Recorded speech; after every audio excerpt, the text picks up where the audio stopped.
Just waiting for it to go. All right.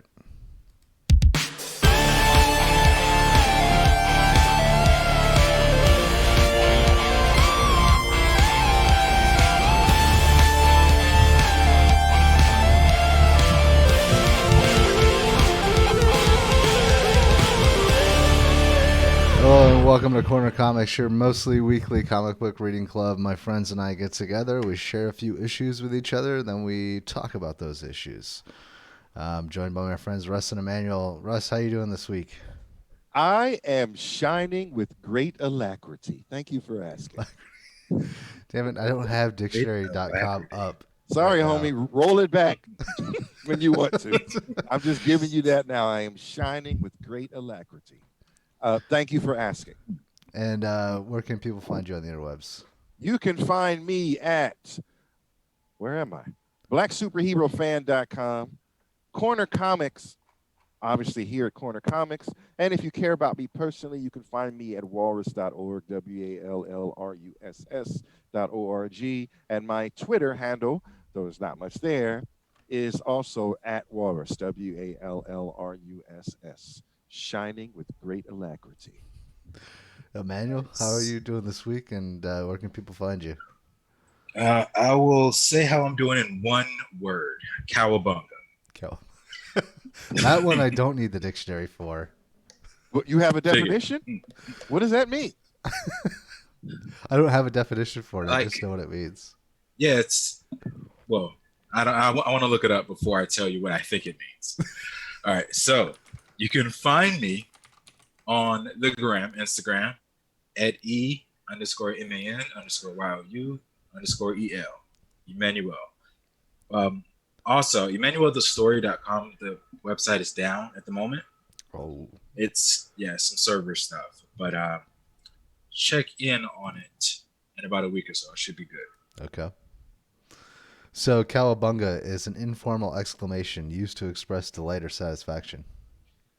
I was going to say it's like hooray or huzzah. Something. Huzzah. So, that is the official definition according to Google and Oxford. Well, they should know something about the English language. Hopefully, you would think. So, gentlemen, it's been 3-4 weeks since we did an episode. I had some crazy stuff go on personally and had to put this on the back burner. But we're back, and we've got 6 issues this week. So each of us has 2. I'm going to run down my 2. Russ, you'll give your 2. Emmanuel, you'll give your 2. My first issue this week is Dune, House Atreides, number 1. This was fresh when I put it on the show notes almost a month ago. So I think issue 2 is probably on its way, but we'll talk about the first one. And my second issue of the week is Getting It Together, issue number 1. This is from Image Comics. I do kind of know the guy that wrote it. He's pretty active on Twitter. He's got his own podcast. I've reached out to him and talked to him a few different times. So I thought I'd bring this on and see what we thought about it. Russ, your 2 issues. My 2 issues are Failsafe by Vault Comics, which you can find also free on Comixology, which we will put in the show notes, and Hit Girl Season 2, number 1, which we'll get into. Emmanuel? Nice. I came at you all with 2 Marvel issues. The first one being Marauders, number 13, 2020. And then also Marvel Daredevil, Volume 6, issue number 21, 2021. These 2 were new issue when I posted them. So. Yeah, when you put these on, I think these were fresh that week. So we're a little behind, but we'll catch up. We're getting there. So all right, let's jump right into it. My first book is Dune, issue number 1. Dune, House Atreides, issue number 1. So I will admit I have never read Dune, the novel, the original novel by Frank Herbert. This is one of those that I've sat down multiple times and tried to get through, and it never works for me. It's quite daunting. That being said, all of the media surrounding the Dune franchise, I've been very much interested in. So going back to Dune 2 for DOS and that strategy game, the Dune movie with David Bowie, the Dune remake that they did for Sci-Fi Channel that was like the miniseries or whatever. So I was kind of excited when I saw this. This is Boom Studios. They're doing phenomenal work these days, and I thought, well, if they're co-signing and they're putting this out, then it's going to be a good product. What did you guys think? Okay, I'll go. Now, just to give you my background, I also couldn't really get through the book well, and I read a lot, but it just didn't hit me at the right time in my life. But I have seen every screen iteration of Dune, whether it be miniseries, old school movie, whatever. So, and I also played the video game, right? So certain words I know, like Atreides and Harkonnen and things like that. I'm aware of that, right? Right. Now, I believe, okay, the way this book is set up for me, and I put this in the show notes, it's like Game of Thrones / Star Wars, Yeah. right? Very much that. If those things, words mean something to you, then there's something here for you, right? There's a space opera here. There is Warring forces empires. of, yeah, there's empires and infighting and different agendas, and if in the Dune universe, so if that appeals to you, it's a good book. I thought the art was pretty good. I wasn't a fan of the cover so much, but the Yeah. general art I found to be good. I found it to be detailed enough. I felt like I was in the world. Um, the challenge for me is, as it is with any book, is who is my point of view character? Like, who do I care about here, right? Mm-hmm. So I went through this, and there's the guy who has to, like the scientist who has to find out what's happening here in this area where there's a problem. Maybe the people that are in charge and their machinations, and really the only person that your point of view entry is this boy who is the son of his father, who is great in the game, but he's trying to learn to become like as great as his father, and that seems like to be my entry as someone I might be able to care about. But he's not in it a whole lot. I mean, he's in it for one small piece of the story. Right. So really, this story sort of lays out who the players are, right? Who the different and as a Game of Thrones, in the Game of Thrones fashion, it lays out who the players are and what their general motivations are. And if there's something in there for you with any of them, then this is your chance to latch on and see how that works out. I didn't find, well, I found it was interesting enough to read. I think, by the way, it's worth a read. And it may be worth more than a read if you really care about Dune in that universe. But I don't know if anything happened here that said, I can't wait to see this next book. Yeah. The one thing I'm not sure of is whether or not this is a tie-in for the new movie, because I know there's a new movie coming out. So I don't know if this Yes. is like a lead up to that, or in some way ties to it. It's like a side story or whatever. So, Manuel. All right. I enjoyed this space opera or spopera, if you will. I like that. I enjoyed it. It laid out the pieces so you can tell what the motivations are for each character. And moving forward, you could see some sort of usurping. So that's always interesting. If this empire will take over this empire, or it seems to have a mole, or somebody wants to kill someone else, so there's deviant behavior at the one of the last panels. It's interesting. Not interested enough to buy. I don't think I buy the second issue, but the first issue was good enough for me to be interested and have somewhat of vested interest. Now, further down the line, like when it gets to issue number 5 or 6, I may revisit this to see if it's picked up, because this laid some groundwork for some potentially interesting events to happen.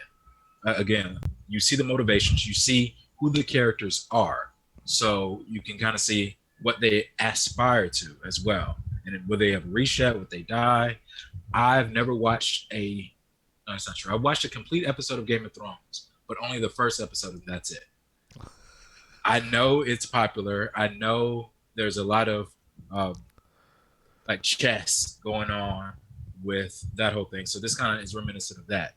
I'll only be interested in this if it gives me something Game of Thrones did. I don't know what that something is. So I'm looking for this to excite me and interest me in a way that Game of Thrones never could. But definitely a read. Have you gotten into any of the Dune stuff, the TV show, the movies, any of the other stuff? Is this your first introduction to this? This is Interesting. Okay. Yeah, I am kind of curious if issue 5 or whatever, if you go back to it, if it does pique your interest more, because there's a bunch of stuff surrounding the sort of Dune franchise or Dune universe, that's really cool. So interesting. All right, well, I'm glad you guys somewhat enjoyed it, and all right. Any final thoughts? Okay. Nope, said it all. Moving on, my second issue is Getting It Together, issue number 1. Issue 2 just came out. This is going to be a 4-issue miniseries, I guess you could say. This is a slice of life comic that is sort of like Friends, but very much done in a modern context, with sort of more progressive characters. We'll put it that way. What did you guys think? I want to go first. Yeah, yeah, you better go before me. Love to go before Russ.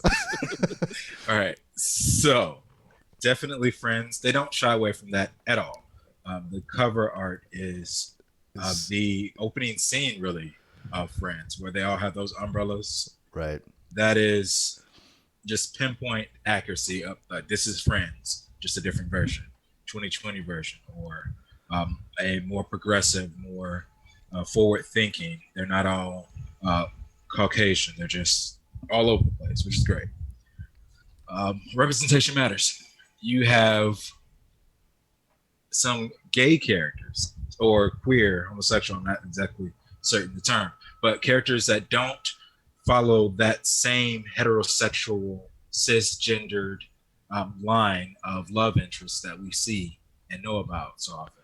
So that was interesting to see a story from that perspective. And that character, I don't think, is just all gay. That's their only identity. This guy is gay and he has a relationship just like all the others have relationships. And he has relationship woes just as everyone else. I like it for what it was. It didn't try to be something it wasn't. There's no hint of like superheroes or anything because this isn't that type of story. This is, as Matt mentioned, a slice of life. You get caught up in the world of these characters. There's breakups, there's miscommunication, just like life. So this would be good for a person that's maybe into comics but not into the action so much. They would read novels, they like that personal character development. This will be spot on for him or her because this follows that same character development, personal introspection, and then how does one personality affect another personality. This is good. This wouldn't be a buy for me. That's not the type of storytelling I like, but this is a solid read, and I appreciate it for what it is. The art was okay. Ready? Yep. Let's hear it. Okay, so I don't care about any of these people. I don't give a there's nothing here. Now, granted, I'm from a different generation, right? This is a slice of life, but there's nothing here of any meat. This is all like a big poster for LGBTQ plus and all the weird things that happen because of their life, the way they have to live their life or their life choice or however they're genetically decide to move forward. But that's all there is. So, for example, I got no problem with a story that has gay characters or LGBTQ characters in it. But I do have a problem when that's all it's about. Does that make sense? That's all this is about. There's nothing else to get, right? And your parallel to Friends, like what is Friends about? Whatever hilarious foolishness they get into, right? There's no, is there anything else there? There's no meat there, right? And granted, I like a good sitcom, but this isn't actually funny. This is more like uh, uh, uh, people in these, and if that is a draw for you, because there's a very specific market for people who want to read about that particular thing, Yeah. right? I'm not in that market, right? I got no problem with it, but you put me a space opera, and you have some of these characters in it, I wouldn't be mad. I Right. would have no issue with it, right? That because real people, right? But there's nothing for me to walk away with. There's nothing for me to feel good about myself with. There's no one here for me to identify with. There's no connection or end for me. Now, granted, I don't like slice of life books, anime, Okay. manga. They're okay, but in the end, there's no gravitas. There's no reason why I need to go and find out about the next thing. You know what I mean? There's no reason for me to say, "Oh, I can't wait to see what they get into tomorrow," or "How will she ever get over Brad or Chad or whoever it is?" You know what I mean? I Right. don't. So this isn't to say that this is bad. This is to say that there is nothing in this for me that I can recommend. I would not have ever read it if not for the fact that I was called upon to do so. I cannot recommend this book Okay. because I can't. There's nothing for me to grab onto and say, "Hey, you should check this out," even if it was a small thing. And I didn't get even that small thing here. Okay. So I say this is a pass for that reason. All right. Well, one of the reasons I did choose it was to have that slice of life conversation and whether or not that works in comics. So you did say it's not for you. In terms of the storytelling, though, and the way that it went about it, do you think that that was successful? I can't say successful because I don't know what does successful mean in this sense, right? Like, was it just what was I supposed to walk away with? If you could tell me that, I could tell you if it was successful, right? I don't mind a slice of life if there's something there, like let's give an example. CW has a show Riverdale, like the Archies, right? Yeah. It's Yeah. all slice of life stuff, right? But there is some There's some moral, there is stakes. there's some stake. Yes, Yeah. the highest stake is this guy I slept with took my stuff. Right? Isn't that Right. pretty much the highest stake in this comic? There's no stake, right? So I can't. First of all, I have to know what success means, and I can't see what that is. Maybe you can tell me. But if you don't have that, then I have to say no, it wasn't successful, right? If you like, say there's a slice of life on about volleyball, right? High school volleyball, right? Yeah. Maybe you have a guy that's only like 4 feet tall, right? No superpowers, but he's amazing. And not because he got superpowers, because he really works hard. He has something to prove. I can get behind that. You know what I'm saying? That's something for me to grab onto, right? Like an underdog type of thing, right? Yeah. There wasn't anything here. This to me seemed all backdrop, Okay. right? All matter of fact. So, yes, slice of life can definitely work, but I need a character to root for. I need a character to see myself in or something of my past in, right? But everyone here, are there any straight people in the comic? Yeah. Any of the main characters? I don't know. It doesn't seem like they are, but it's not. But it's all relationship, right? It's all sex and who I like and who likes me and all my heart aches, Yeah. right? Yeah. And I this is life, and it is very much a slice of life in every sense of the word because we all want to be loved and cared for and appreciated and all of those things. But these are things you put into a story about something else. Okay. For me, Okay. right? These are all important elements to a story about something else. If you put all these elements back into that Dune book, it could fit easily, right? It's not Yeah. a problem, right? Yeah. It's not an issue, not a concern. I'm still very interested, right? And this is just their personal choices or lifestyles or whatever is part of who they are, and I'm okay with that in that context.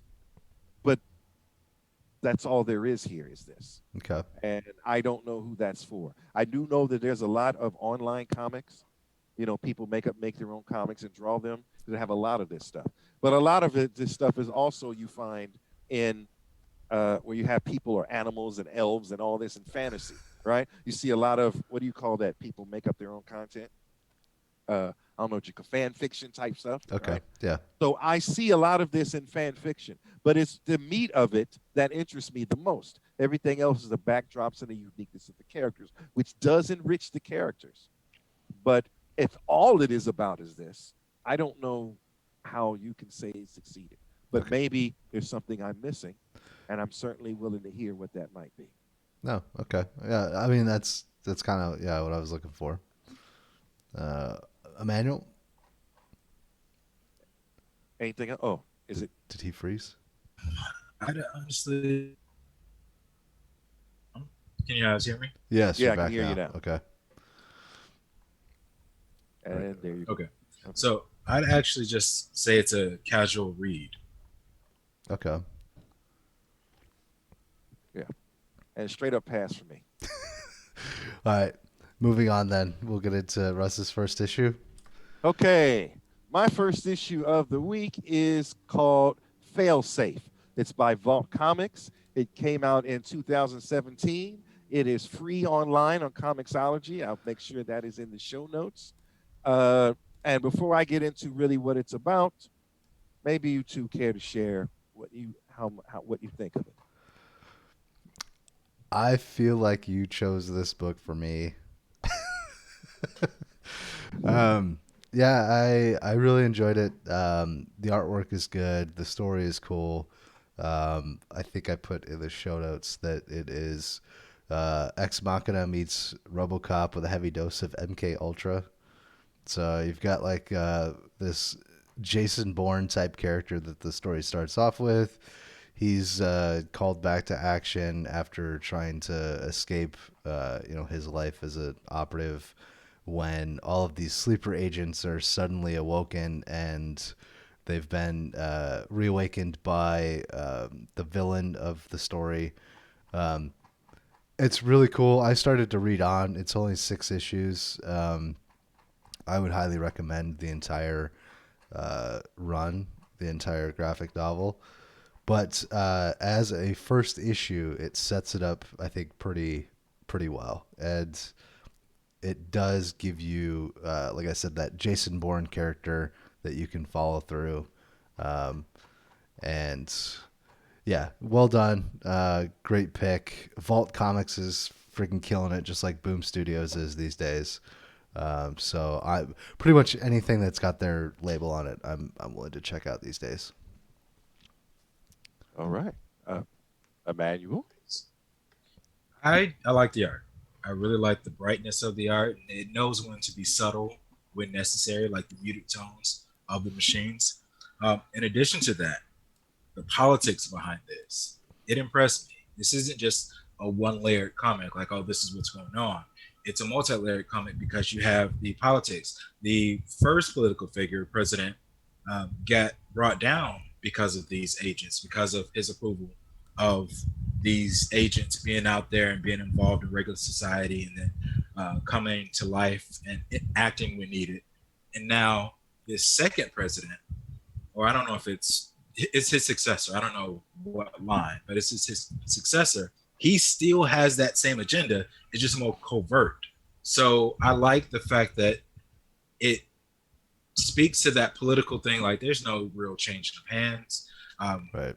By optics, yes, but it's going to be the same old story over and over again, which is an interesting conversation via our political year.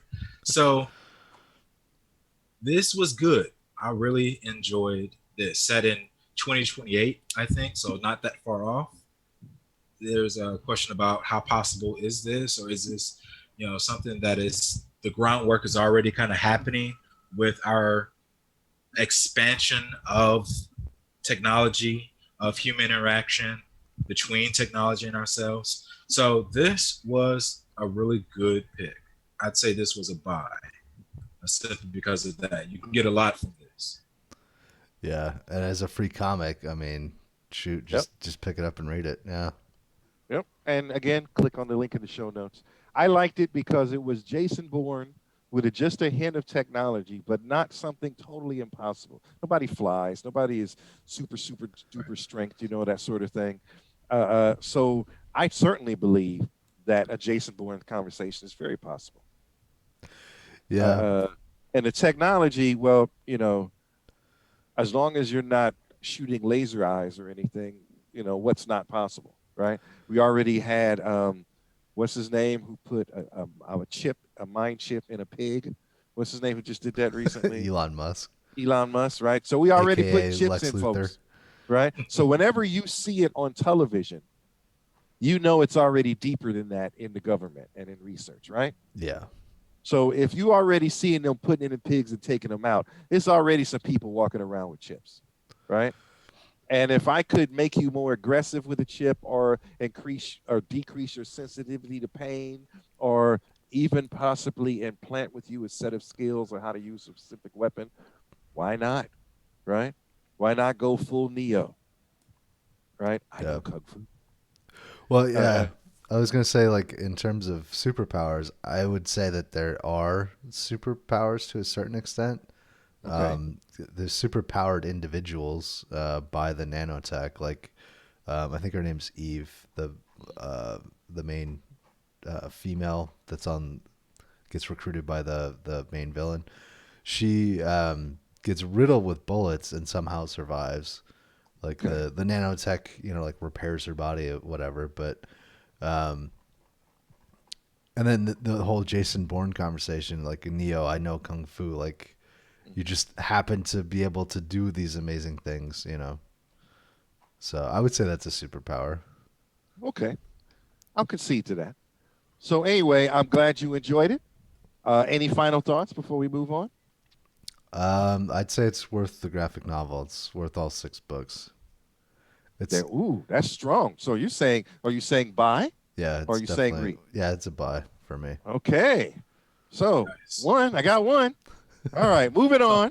My next book, because I once I got it, there's no need to beat a dead horse, right? Move on. My next book is Hit Girl Season 2, Number 1. This is a book with no words, and Yeah. this is not the first one we've looked here. And well, was it good? What do you guys think? Manual. Either. Sure, I'll go. I believe that it takes a certain level of talent to write in such a way to where no words are needed, but everything is conveyed. Every emotion that needed to be expressed is expressed, uh, whether it be visual, well, it would have to be visually. It's just, this is good. This is borderline great. Um, we reviewed another book that had no words, and I had a strong affinity for that one as well. So the fact that Hit Girl is so bloody and so it's so murderous. It is definitely a Rust book.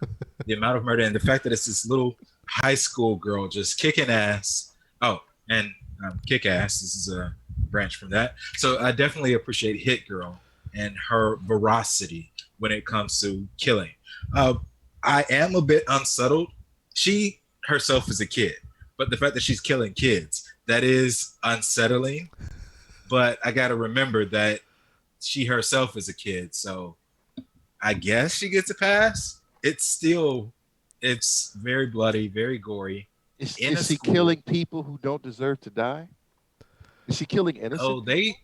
I they mean, themselves were school shooters. Okay. So I don't know how many lives she saved by killing those two, but still, murder. Uh, it is very interesting. I like it. I like the fact that this is a refreshing. This is volume 2, I think, right? Or season 2. yeah. Season 2. So we get to see her exploits from a different perspective. I think she's moving to California, if I'm not mistaken, by the end of the book or by the end of the issue, because she's picked up a book which has her exploits on it. So she's going to Hollywood to see what's going on. This was good. I really like this issue. A solid read. Again, borderline great book. But not a buy. I would want to. Yeah, I'd buy it. I'd buy it to have it into my collection. What really kind of soured me towards the end was, does she have a pause button? Because yes, on a plane, she's going to California. A pervert, a guy, touched her leg, and she ended up killing him. I get that. I mean, I get that inclination, but does she have a filter? Does she have? Is it just 1 to 1,000 at all Why, times? why would she need a filter? Because like, she could have. Who would I she don't think save? that that warranted death. Oh, I don't know. I don't know. oh, so you putting your hands on me, you should only get, I have an issue, and this is my personal issue, so I'm putting it in here. Someone does you wrong, and then they tell you how bad you get to hit them back. Well, I didn't hurt you that much. Like, no, once you attack me, all hell bets are off. You're not in a negotiation process anymore, right? Okay. So if you decide you're going to put your hands on a child, Yeah. right? I'm not saying, the courts can decide what they want, but whatever the child does in that moment to harm you, got my vote. I would So 100% get that I don't know that understanding. there is a mediocre, because he still got to sit next. I don't know that there was an in between thing, other than the fact that normal little girls wouldn't be able to kill him, right? So there is that, but I get I that. don't, I get there's that something argument. there's some things maybe you don't tolerate. Not to say that it should be tolerated at any point, but my question still stands: is it just 1 to 100 with her? Yes, I think that's in alignment with the book, right? I mean, the movie, right? If you look at the movie, there's no put the volume up to 77 out of 100, right? The whole thing is, and remember, this is real life. This isn't where things will just work out because you're in a comic book, right? This is, if you don't have your vigilance on all the time, you can die. And if you're a little girl, that's very easy to happen. So vigilance must be always on, right? And you got to admire she has purpose, right? She knows what she's gonna do, and she goes in and handles that and moves on to the next thing, right? Who wouldn't like that? Yeah. Anyway, I'm sorry to jump in on yours, but I felt a little something. I understand. I Burko? understand. Oh, do you have more? I'm sorry. Please continue if there's more. No, you're fine. Uh, I'm done. uh, I would say that this is not an issue to be judged by the cover. So okay. the interior art. So a lot of times it's like the reverse, right? The cover is amazing. The interior art's like, it's kind of lackluster. The cover art here is not that great, but you get into the pages, like, holy shit, this is really good art. So I originally thought, like, well, did we get a wrong copy or something? Is there not supposed to be any words? um, so yeah, I enjoyed it, and I was thinking about Emmanuel's pick of that Spider-Man issue that we had that had no words. Um, I think it's kind of a pretty good writer flex to be able to do this, but by the same token, you have to have a great visual storyteller to be able to draw it. Um, and so this is one of those books that should be just like that Spider-Man issue. Um, if you go to Savannah College of Art and Design, this is one of those that they pull out and say, okay, this is how you tell a story visually. Let's, see you draw it. Um, it has a lot to it. It's quirky. It is murderous, but at the same time, it's kind of whimsical the way she goes about it. Um, yes, she is always at 100, but I think by the end of the issue, she probably saved a bunch of other little girls from having to go through some things they shouldn't go through. So I'll co-sign on the knife through the old man's head. Okay. Buy, read, or pass. I'd say it's a buy. It's a pretty good issue to have in the All collection right. for Now, sure. one thing we didn't mention. Kudos to Kevin Smith. Yes, we didn't mention it. This Yeah. is written by Kevin Smith, who is both a comic book fan and a comic book writer. And the fact that he wrote something so well that you think should be in a teaching class says a lot to Kevin Smith as a writer, at least as a comic writer, certainly perhaps not as a movie writer. Yeah, I didn't really get into that. He is pretty much known for his two shots. So basically, like his older movies, basically just two people on a screen talking, and he's really good at witty dialogue. So to dial that back, or to sort of flip it and do something entirely different, which is all action, or at least is all story through the actions of the characters rather than them talking, is pretty impressive to say the least. Yeah. All right. So So, my job is done. I'm passing the baton. Take it away, Emmanuel. All right. My first pick is Marauders, issue number 13. And for those of you who are aware of my sign outs, I'm no longer an X Men fan, or still not an X Men fan. That has actually been reduced to zero. I am now a born again X Men fan. Because because of my willingness to really give it a try again.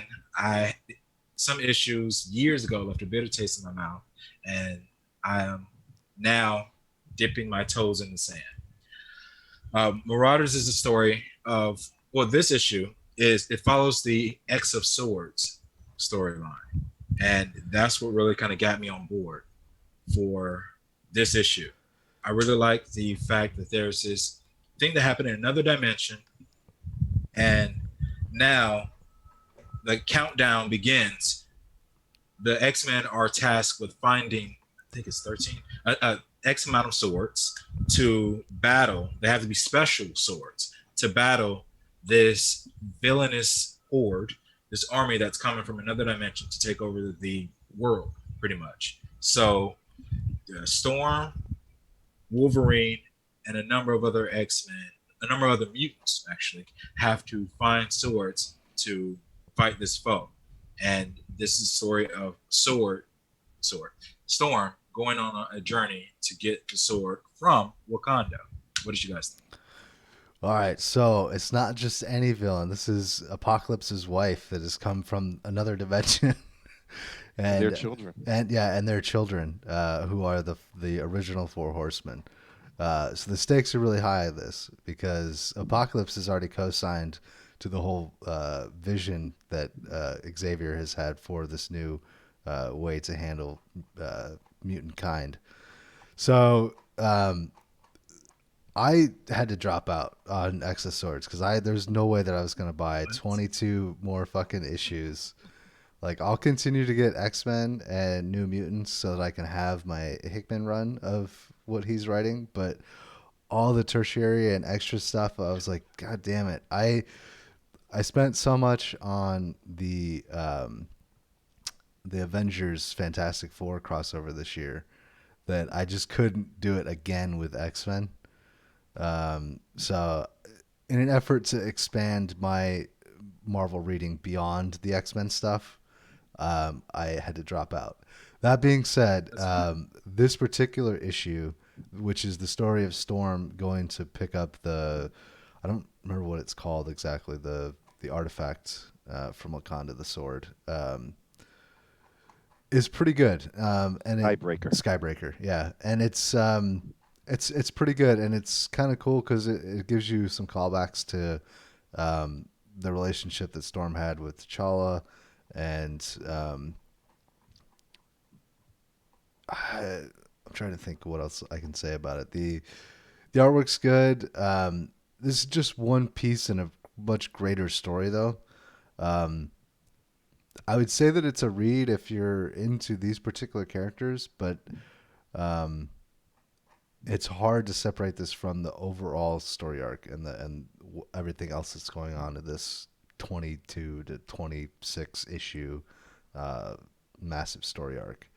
So just go in knowing that if you pick this up and read it, like, there's a shit ton of other issues that are all tying in, and there's a bunch of other story that's going on.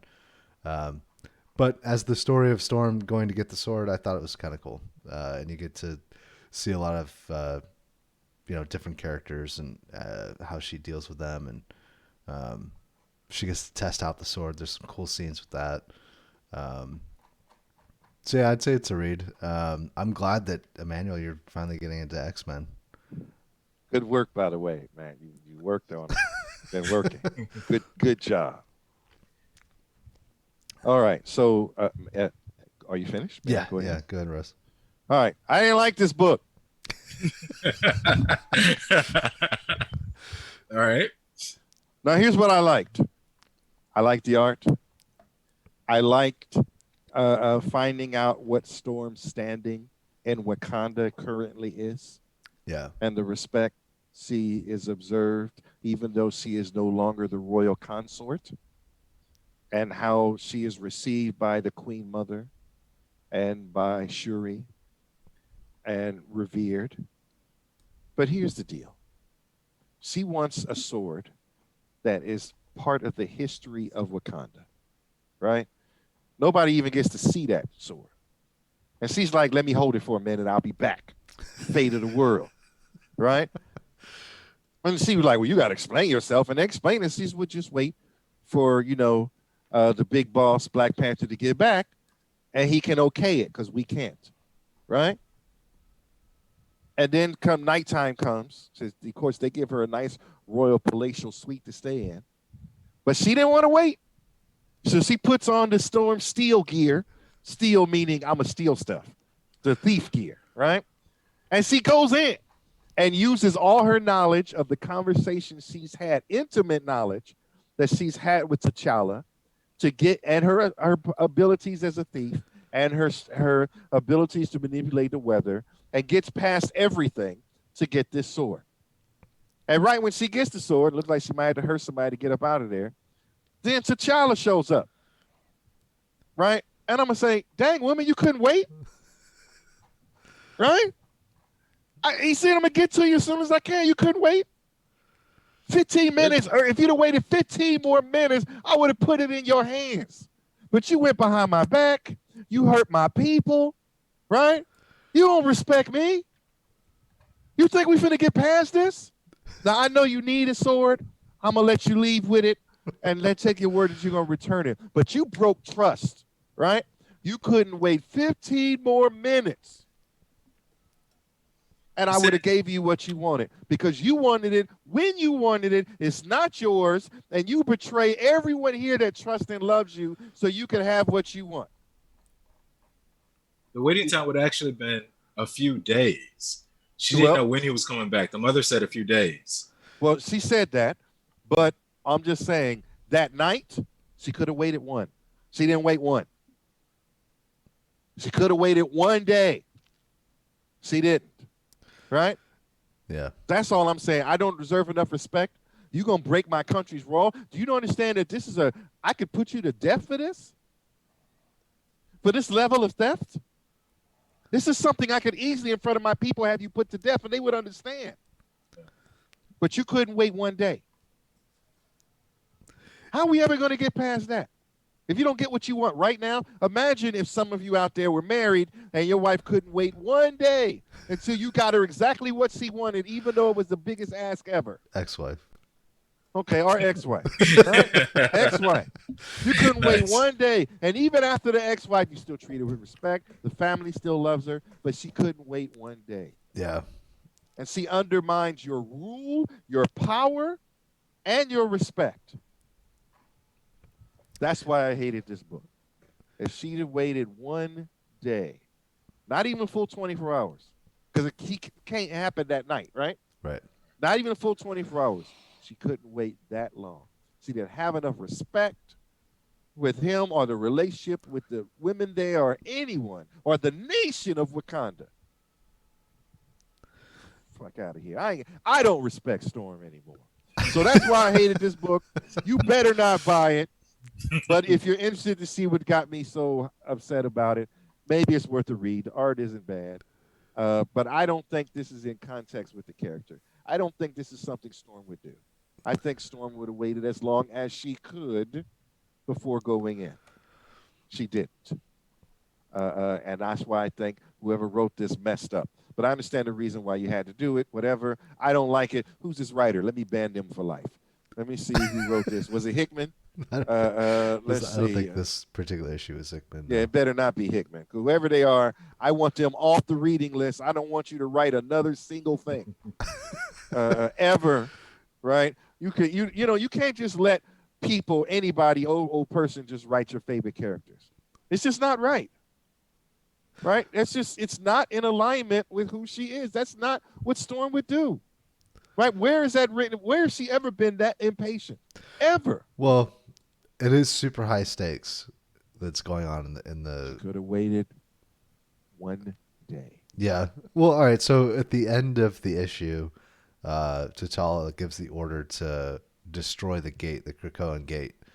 Um, so as part of the whole Dawn of X stuff that's going on, Xavier has established gates in different nations Hmm. to allow mutants safe passage. Yes. So now, yeah, any mutants that do exist or could exist in Wakanda are now cut off from that.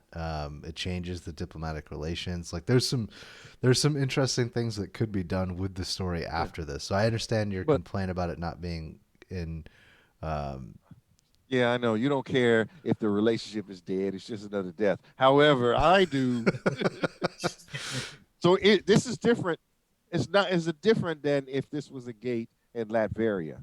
Wakanda celebrates its mutants, right? right, If you're a it's not the mutant and same you in as yeah, Wakanda, you ain't got to go to Krakoa. You chilling in Wakanda, right? You will be supported and trained, right? There's people from Wakanda and Shield all over. Wakanda is that's the if you got to be someplace in a mutant, yeah, you safer in Wakanda than you are at Krakoa, right? Because it's bullets aimed at Krakoa. You know what I'm saying? Right? People ready to jump in there. But in Wakanda, ain't nobody trying to aim because Black Panther know if you even aiming a gun over here. Oh, they aiming a gun. Let me go over there and gaffle him right now. That's probably what he was doing when she couldn't wait. So I don't think it's bodes. It does bode poorly for Wakanda as a nation, but I don't think it affects Wakanda. I mean, not Wakanda. The mutant nation. Krakoa. Wakanda is good, right? If you're a mutant in Wakanda, you chilling, right? Now, if you want there to be a member of the X-Men or whatever, and here's the thing, because Wakanda is infiltrators, right? If they send a mutant over to the mutant town, they could all be working for Black Panther. What you gonna do? He's a mutant. You gotta let him in, right? Right. You let Sabretooth in that mug, right? You can let everybody. So I think this Krakoa is the one that pays the price. Krakoa pays the price, Yeah. and Storm pays the price. She was a former queen and goddess. She knows better. Right. Well, that's That's what, why I think it's poor writing. okay. Yeah. I think you can do a lot from this though. Hopefully somebody picks up on this thread like later on and does something with it. He better find him a T'Challa that can do better than Storm from now on out. There's better women out there. And the fact that you had this elicited such an intense emotion, Yeah. I consider it a win for me. Yeah. Don't buy it. Don't you dare buy this book. In fact, if you like Storm and respect her, don't even read it. You don't need this in your consciousness. That's all All I have right. to say. That's all I have to say about that. All right. Matt, you done? Yeah, Yeah, I'm done. All right. Oh, gosh. That took me by surprise. All right. Daredevil. Volume 6, issue number 21 is my next pick. This follows the storyline. Actually, this is starting a new storyline of what happens to Matt Murdock when he's tried. His alter ego, really. Daredevil is tried. And how do you show up in court with a mask on? And there's just a lot of legal implications. I really like this. I am a fan of the Daredevil character and the way he's written. I think it's consistently written well. What did you guys think about this issue? Russ, you want to go? Sure. Okay. This is not the first time that Matt and Daredevil has been in court. It's not the first time. It won't be the last. I don't know that there's anything specifically new here in that respect, only in that he revealed himself to certain people who have allowed him to keep his mask on. Right? That normally doesn't happen. So that was an interesting part of it. Right? But Daredevil's always been a guilt dude, right? He's always going to pray in God because he feels guilty he didn't do enough or he didn't do it well enough. This is not, I don't think there's necessarily beyond that little bit in that he does know when to share his identity and when not. And it's a little more loose. In the old previous times, no one knew who he was. Now some people do, right? Like more people do in the game. than normally would. There is what I found is there are a few things that happen in this that I liked because I always look for what I like, right? But all in all, the book to me was kind of mediocre, right? But I did like, and I put this in the show notes. Someone said, "How do you kill an owl?" Right? You poison his prey. I was like, that works. And I like that, right? That caught me, right? I like the fact that the conversation, without spoiling it, the conversation he and Spider Man had when Yeah. Spider Man was like, I told you to quit, right? The self policing of street level heroes, Yeah. which is kind of an important aspect to me. So those two things made this elevate this to read. Otherwise, I'd have just passed because it's not like there's a super amount of Daredevil action here. You know what I mean? There's some, but mostly it's talky, right? Yeah. It's very emotionally driven. Like, Yeah, what did and I'm he? not Yeah. mad about that. If No. you're a Daredevil fan, there's a lot here for you. But all the real violence happened the issue before this, Yeah. and maybe the issue after, not here, right? This is more talky and relationship building or destroying, and people deciding there. So, and in that, there are certain things that are said that clicked with me, click like handcuffs click, which were, how do you kill an owl, and the conversation, which was Spider-Man and Daredevil talking. Beyond that, I feel like this story has been told before with Daredevil, but maybe I'm wrong. Matt, what do you think? So overall, I'm not the biggest Daredevil fan. Um, that being said, like I was really kind of intrigued by what this book does or what it's trying to do. The artwork is amazing. This is top level Agreed. Marvel art, Yes. and some of the best art that's out there right now. So props to Marco, and I'm gonna probably butcher his last name, Chichetto. But I was really impressed with the artwork and really enjoyed that the entire issue through. Um, I think it's kind of interesting when you talk about like what happens to a superhero when he murders or when he takes responsibility for his actions and how is that done. Um, so this is trying to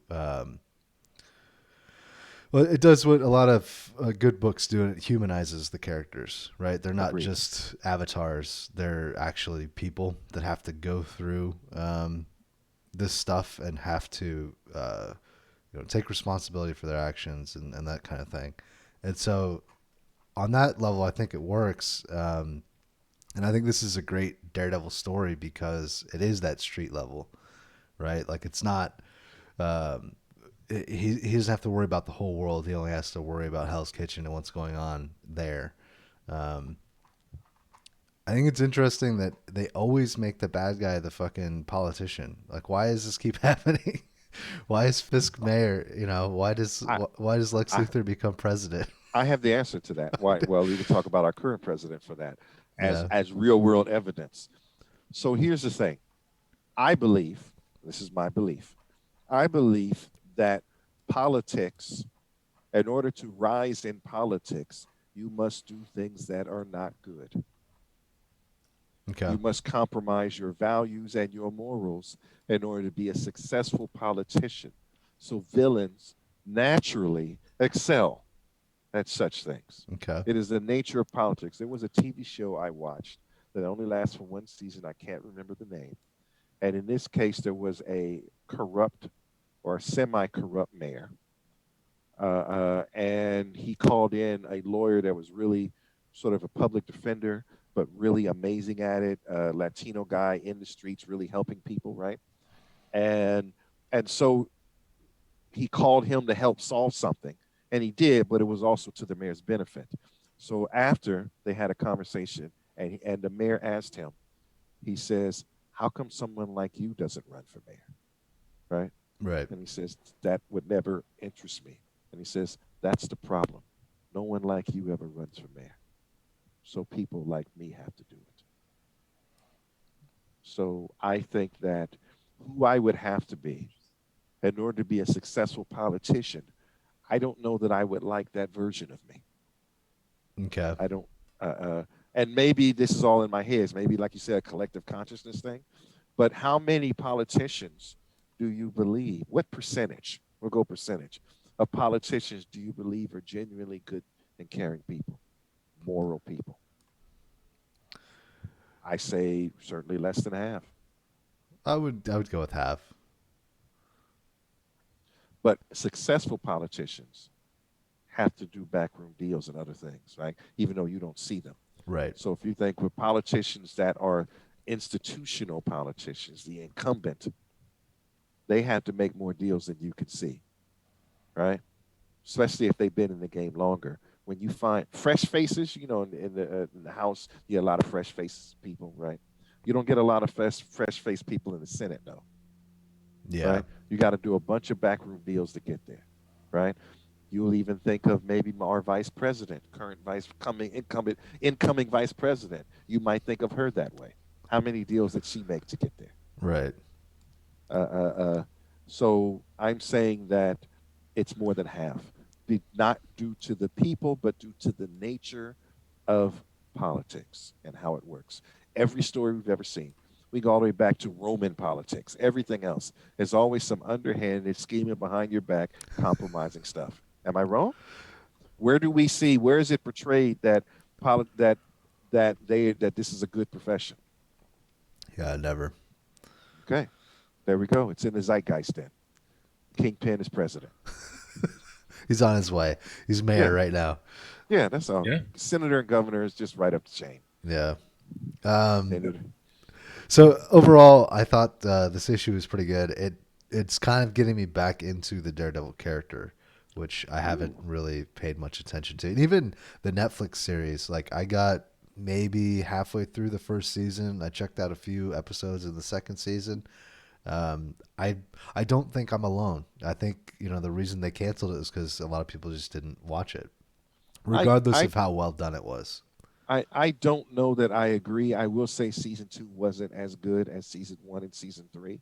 Hmm. But remember, you are a comic book head, so you're the minority. I think if you look at it as just a regular person watching, someone who doesn't spend how much a comic book costs now, who doesn't spend all this money on comics, who doesn't have a history in comics, who just watches it at a TV show, I think there's more in it for them because there are things that we're used to, common tropes in comics that we're used to seeing that not that big a deal anymore, but maybe very new to the common person Right. who doesn't read Daredevil comics. Because Daredevil's not an A tier hero, right? Iron Man used to be B tier. Daredevil was too. Yeah. So I think that the show showed something. And I don't think it did as poorly as you say. I think the only reason there's not a season 4 of Daredevil is because Marvel said no more. Well, maybe. Yeah. They stopped Iron Fist. That was going to happen no matter what, right? There's certain things that they said that they weren't going to do, right? So I don't think that you try it, and if it doesn't work, you make another show, right?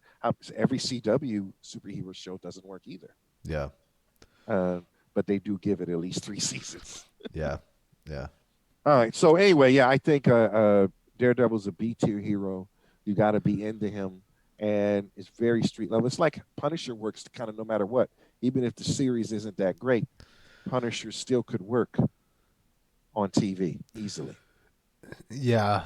That'd be a tangent though, because they always tell the same story with Punisher. I feel like Well, it's always the same. Isn't he a one-trick pony though? What's different? What other stories? He's still Punisher, even in the comics, and they do crazy things in the comics. They get War Machine armor. They send him to Asgard to kill demons. Yeah. Well, I was gonna say like the War Journal stuff. They could pull from that and have him like show his military career, show him Yeah, they as could. as a soldier first. I think in the season 2 they did some of that. In season 1 and 2 on Netflix, they did show parts of him in the military. Yeah.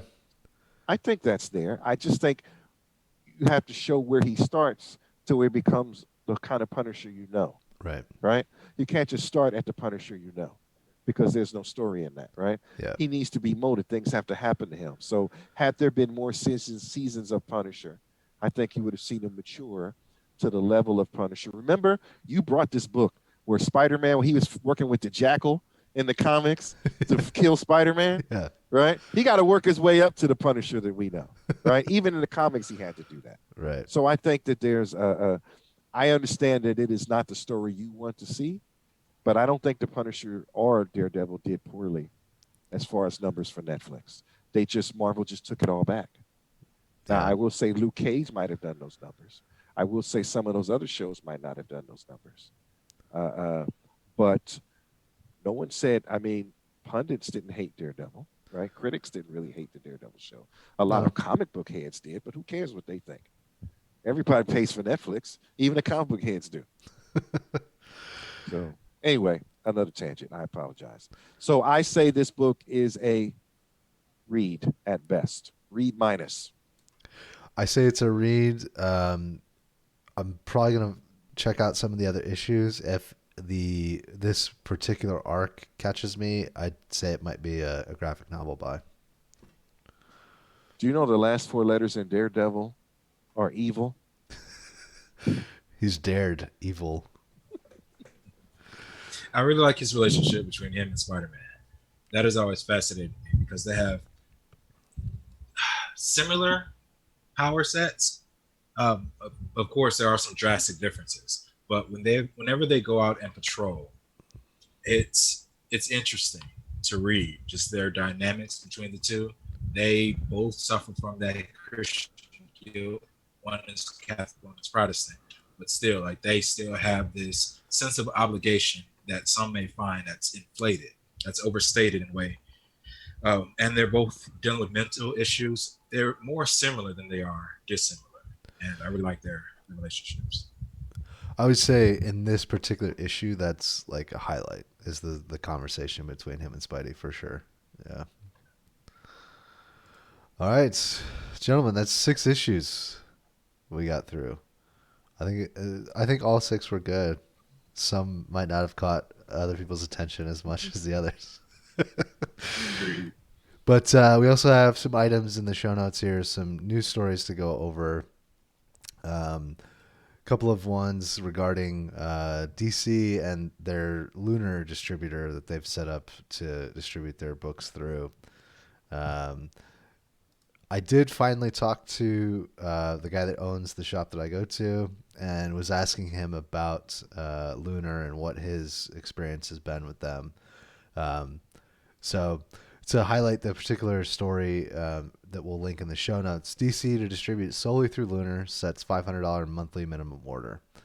So I was asking him about, like, well, how does this affect your business, and what are your thoughts on it, and all that. And basically, his perspective is minimum orders, whatever. I spend way more than that on DC books as is. I own a shop, right? Like I'm gonna spend that money on these No matter books, what. no matter what. Um, and he said that his experience through Lunar so far has been that he's not getting the same level of like damaged books and things. Um, Customer service is about on par with Diamond, so it's about the same. You have a hard time getting anybody on the phone.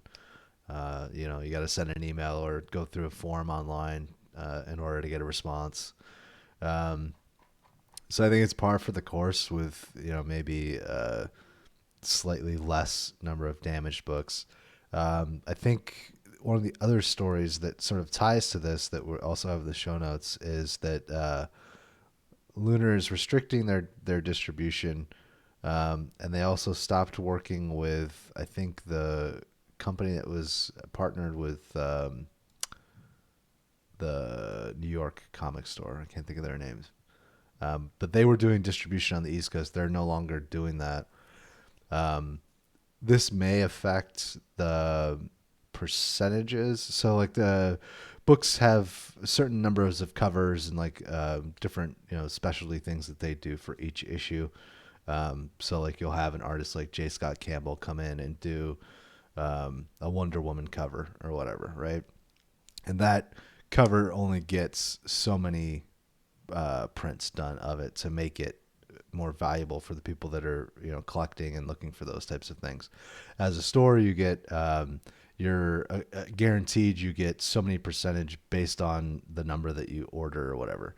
Um, he he seems to think that this hopefully will improve because it wasn't always the case. Like when I want to say it's not Mile High. It's Midtown. I think is the New York comic uh, store that was handling distribution on the East Coast. So when they were doing distribution for Lunar, the number of specialty books or specialty covers that you were getting was not what you should have been getting based on the numbers. So hopefully that improves. I don't know what your guys' thoughts are, or if you have any questions that maybe I No, might be able to answer. I like competition. I like that Diamond has basically a lot. They ignored all the bad books and the bad things that they've been doing. I'm not saying they're certainly not perfect, but the fact that they haven't improved in the amount of damage books and things like that, there was no competition for them. I like that there is competition. We'll see what Diamond chooses to do. If Diamond changed their practices so you got less damaged books, you know what I'm saying? Or if they put some more people on the customer service hotline, Yeah, right? Then maybe they could say, well, maybe Diamond is to be, right? Because Diamond never had to before, right? They were monopolized that whole thing, yeah, right? So Diamond has a chance. They lost some money, so they have a chance to make a change and be competitive or not, right? But the fact that there's it's like asking me, am I mad because there's Epic Games and most of my games are on Steam? No, yeah.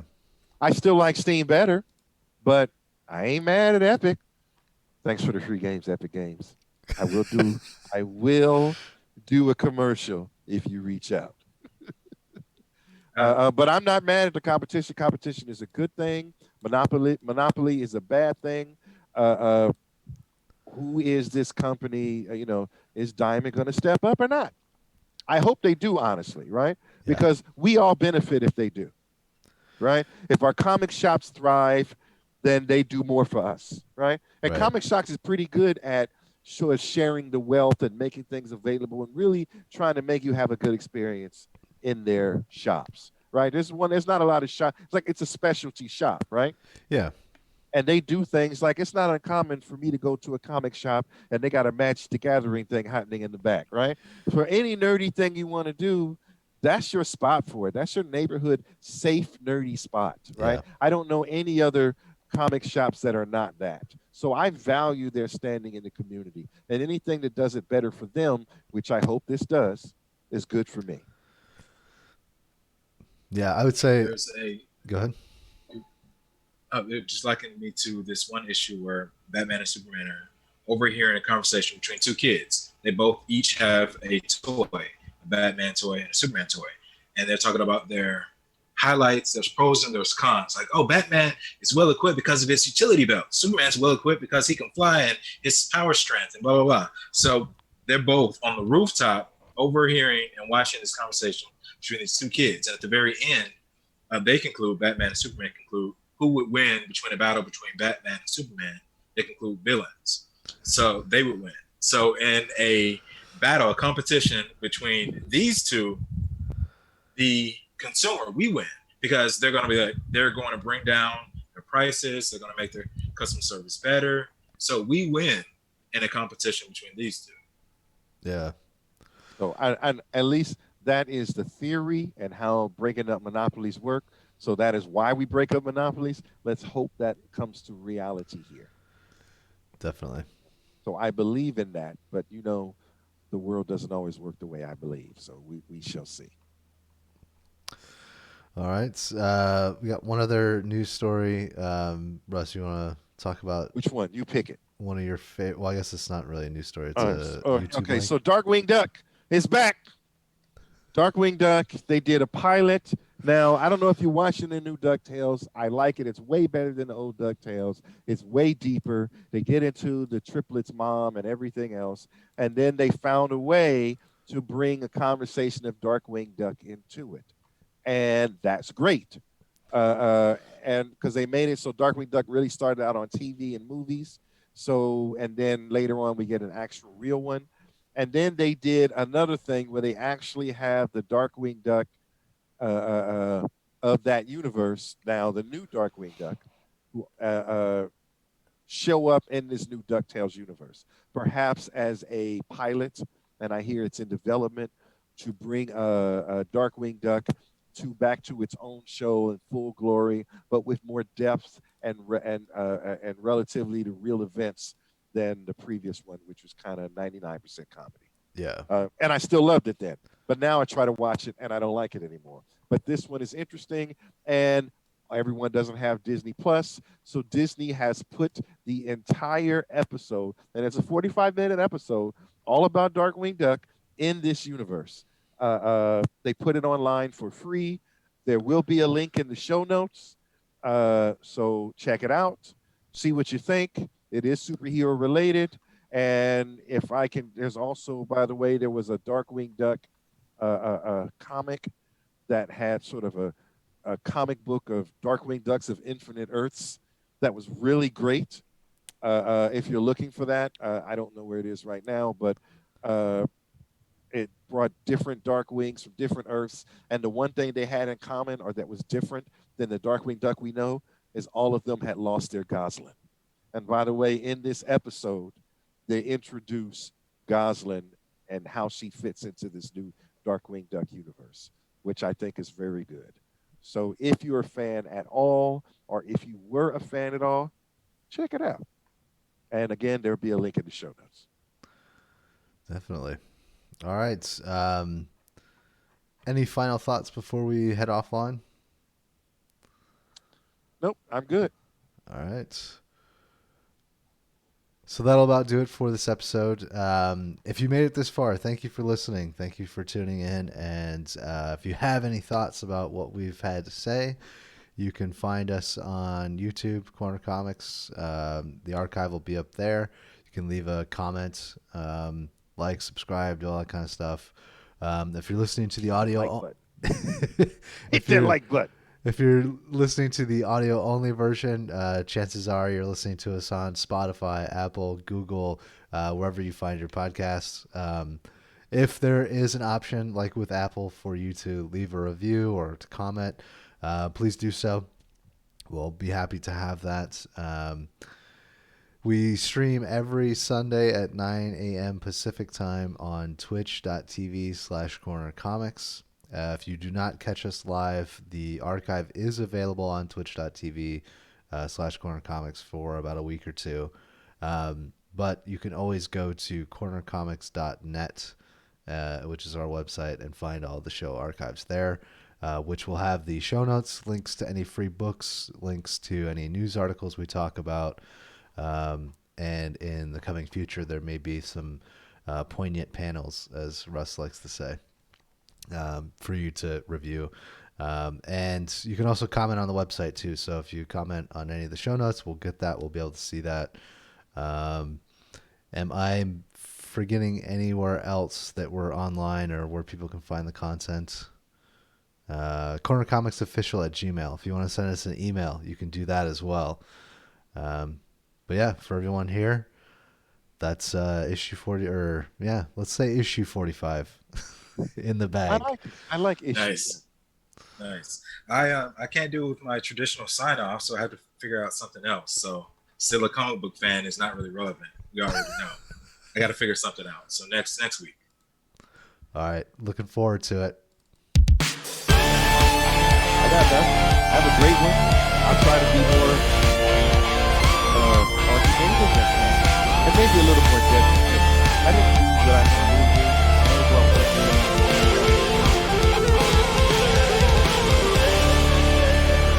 More killing in comics. I actually didn't catch any of that because I had the music playing. That's fine. That works. Probably for the best.